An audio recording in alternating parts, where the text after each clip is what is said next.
नमस्कार मित्रों, अमारी चैनल में तमारुं स्वागत है।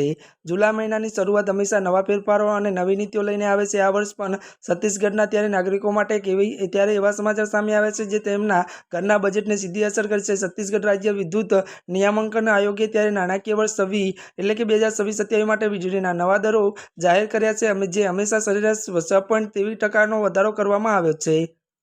આ નિર્ણયથી સામાન્ય ગૃહિણીઓને લઈને અને ખેડૂતો અને નાના મોટા વેપારીઓ સુધીના તમામ વર્ગોના લોકો પર વધારાનો આર્થિક બોજ પડવા જઈ રહ્યો છે। રાજ્યના કૃષિ ક્ષેત્ર માટે આ સમાચાર થોડાક ચિંતાજનક છે। ખેડૂતો જેઓ પહેલેથી જ કુદરતી આફતો અને બજારના ભાવ સાથે સંઘર્ષ કરી રહ્યા છે, તેમને હવે પિયત માટે વધુ રૂપિયા ચૂકવવા પડશે।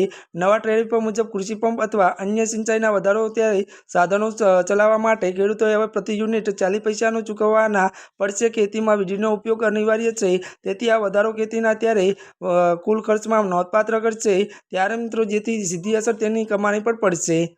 આજના માટે બસ આટલું જ। અમારી ચેનલમાં નવા હોય તો અમારી ચેનલને લાઇક, શેર અને સબસ્ક્રાઈબ કરી દેજો। ધન્યવાદ।